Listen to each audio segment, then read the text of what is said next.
He had everything, not almost everything, not enough to be comfortable. Everything. The harvest had come in so abundantly that he had run out of places to put it.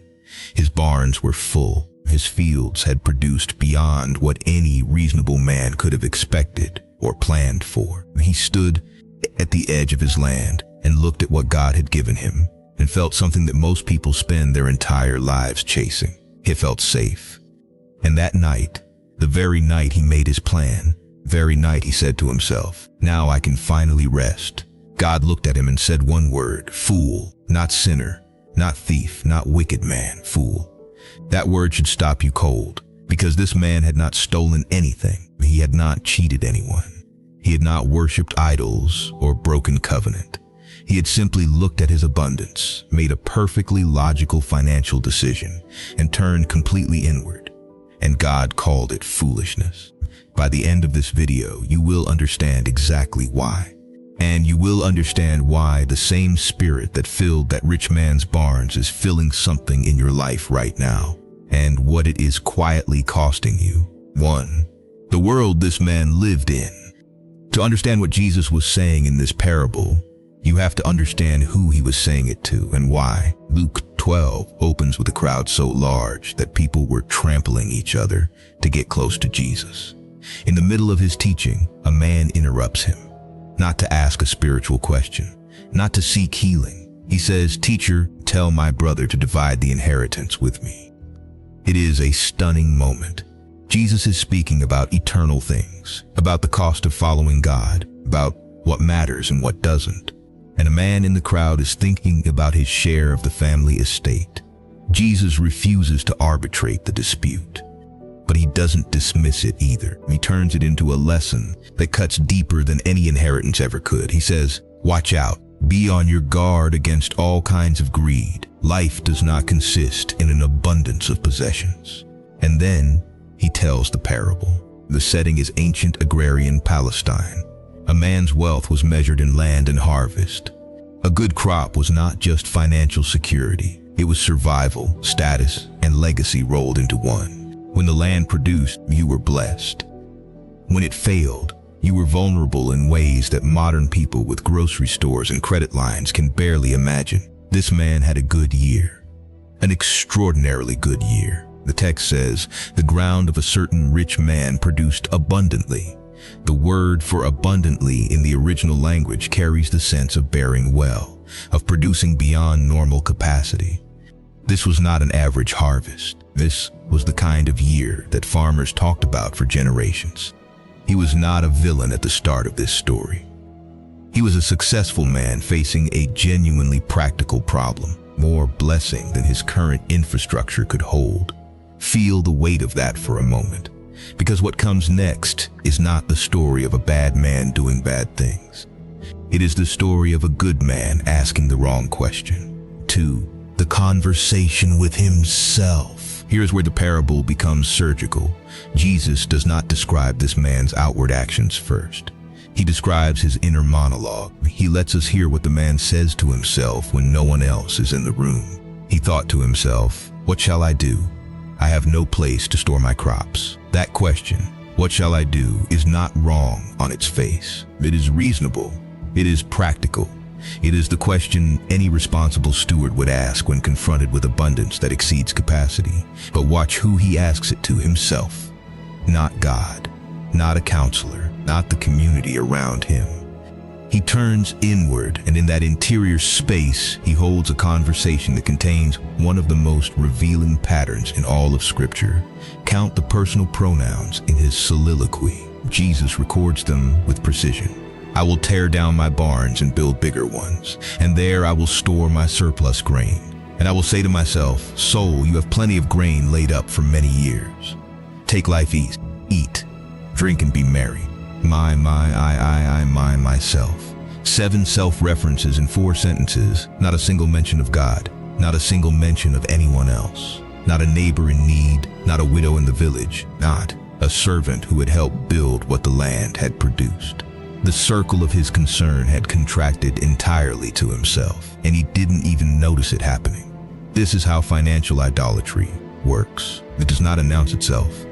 It does not arrive wearing a sign. It arrives in the language of security and planning and responsibility, all of which are good things, and quietly removes God and neighbor from the equation until the only voice in the room is your own. The bigger barns were not the sin. The sin was the spirit behind them. He was not building to bless. He was not building to give. He was not building to be ready for a future season of generosity or a coming crisis in his community.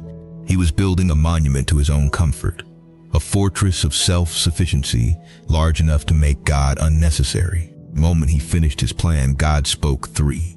What God said in the dark. But God said to him, "You fool, this very night your life will be demanded from you. Then who will get what you have prepared for yourself?" Read the structure of that sentence carefully. God does not say, "You have sinned, therefore you will die." He says you will die, and then what? The judgment is not primarily about the death. The judgment is the question that follows it. Then who will get what you have prepared for yourself?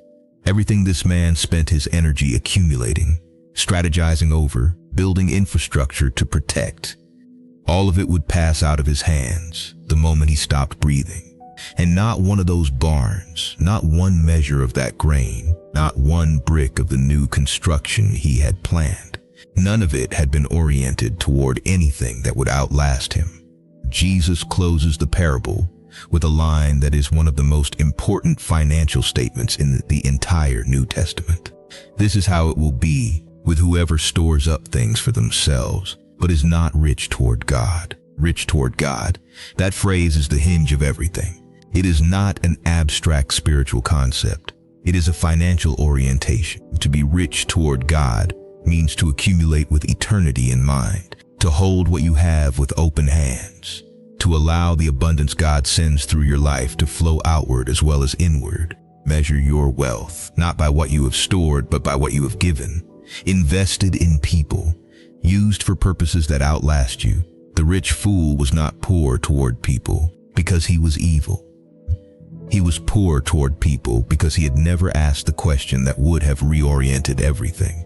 God, what do you want me to do with what you gave me? He asked himself instead, and himself gave a very comfortable, very reasonable, very spiritually bankrupt answer for the financial mirror, what this parable reveals about you.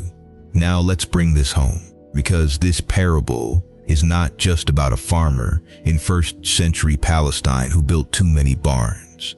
This parable is about your savings account, your retirement plan, your investment portfolio, your income strategy, and the quiet, internal conversation you have been having with yourself about what enough looks like. The first pattern this story exposes: accumulating without a generosity plan. Most financially responsible Christians have a savings plan, a retirement plan, an emergency fund target, a debt payoff timeline. These are good things, but very few have a giving plan with the same level of intentionality. Very few sit down and say, when my income reaches this level, this percentage goes to this purpose. When my savings reach this number, this amount gets redirected outward. The rich fool's problem was not that he saved. It was that saving was the end of the story.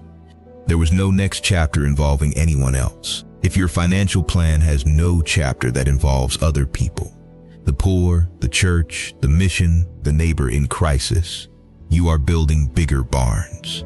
The construction materials are different, but the blueprint is the same. The second pattern: using financial security as a substitute for trust in God. There is a number in your head, a number in your savings account, your retirement fund, your cash reserves, a number that, when you reach it, you will feel safe. You may not have named it out loud, but it is there, and the closer you get to it, the less you feel you need to pray about provision. That number is your barn. The rich fool's fatal move was not the planning, it was the arrival. The moment he said, "I have enough for many years," was the moment God became optional in his daily experience. Security had replaced faith as his operating system. This does not mean you should not save. It means that your savings should never become the thing you talk to when you are afraid. It should never be the first place you look when the future feels uncertain. The barn is a tool. The moment it becomes a sanctuary, you have crossed a line that Scripture treats with absolute seriousness. The third pattern, the Christian who upgrades everything when abundance arrives. You have seen this, maybe you have lived it. A raise comes. A business has a good year. A bonus arrives unexpectedly. And within months, sometimes weeks, the lifestyle has expanded to absorb every dollar of the new income. The car gets upgraded, the house gets renovated, the vacations get more expensive. And 5 years later, the person earning significantly more than they did before somehow has less financial margin than ever. This is the spirit of the bigger barns in a modern costume. The harvest was good, so the infrastructure must expand, not to hold more for future generosity or future crisis, but to accommodate a more comfortable present. Every time income increases, the first question you ask reveals everything about your financial theology. If the first question is, what can I afford now that I couldn't before? You are having the rich fool's conversation. If the first question is, God, what do you want me to do with this? You are building something different. The fourth pattern, planning for decades but ignoring eternity. You have plenty of grain laid up for many years. The rich fool was thinking in years, decades even. His planning horizon was long by any human standard, but God's planning horizon is eternity. And a plan that accounts for 30 years but ignores what comes after is by that measure not a long-term plan at all. It is a short plan with a confident tone. This does not mean you should not plan for retirement or financial stability. It means that your financial planning should include the question, what am I doing with what I have that will matter after I am gone? Are there people whose lives will be different because of how I stewarded what God gave me? Is there a legacy of generosity being built alongside the legacy of accumulation? The barn can be full, but if it is only ever full for you, the parable says God calls that something specific, and it is not a compliment. Me. The fifth pattern, talking to yourself about money instead of talking to God. This is the most subtle and the most devastating of all the patterns in this story. The rich fool's first instinct when confronted with abundance was to have an internal conversation, to reason it out within himself, to apply his own logic to his own situation and arrive at his own conclusion. How many financial decisions have you made the same way? The purchase you rationalized, the debt you justified, the investment you convinced yourself was wise, the giving you talked yourself out of, the conversation that happened entirely inside your own head, with your own fears, your own desires, your own definitions of security and success, and never once included the voice of God or the wisdom of a trusted counselor. Proverbs 11:14 says, where there is no guidance a people falls, but in an abundance of counselors there is safety. The rich fool had no counselors, he had himself, and himself told him exactly what he wanted to hear. 5 practical steps. How to avoid building bigger barns. Here is the framework. Concrete, specific, actionable. Starting this week, step 1. Write down your enough number. What is the savings balance, the income level, the financial position at which you would say, I have enough? Write it down. Then ask God honestly, is this number about wisdom, or is it about making you unnecessary in my life? There is no shame in the question. There is great danger in never asking it. Step 2, build a giving plan with the same rigor as your savings plan. Open a document right now this week and write down, when my income reaches X, I give Y to Z. When my savings reach X, I redirect Y outward. Give it a target, a timeline, and a recipient. Make generosity a line item, not a leftover. Step 3, establish a pause before every upgrade. Every time income increases, institute a 90-day pause before any lifestyle expansion. In those 90 days, pray, give, and save first. What remains after those 90 days can be used for lifestyle without the guilt of having bypassed wisdom. Step 4, find one counselor who will tell you the truth about your money, not a friend who will validate your decisions, not a financial advisor whose income depends on yours. A person, a pastor, a mentor, a trusted elder who knows your actual financial situation and has permission to say, I think you are building bigger barns. Invite that conversation before God has to initiate it. Step 5. Ask God the rich fool's question, but direct it to the right address. The rich fool asked, "What shall I do?" That is the right question. He just asked the wrong person. This week, take that question to God in prayer. Lay your actual financial situation before Him. The income, the debt, the savings, the goals, and ask, "What do you want me to do with what you have given me?" Then sit quietly long enough to hear something other than your own voice. Step 6. Measure your wealth by a different metric this month. For 30 days, track not what you accumulate, but what flows outward. In giving, in generosity, in time invested in people who have less. At the end of the month, ask which number brought you more peace. The balance going up or the generosity going out. The rich fool died with full barns and an empty legacy. You do not have to. The harvest God has given you, whatever it is, however modest or abundant, is not yours to store until it no longer scares you. It is yours to steward until He asks for it back. And He will ask. The question is not whether you have enough. The question is whether what you have is oriented towards something bigger than yourself. Match them. That is what it means to be rich toward God.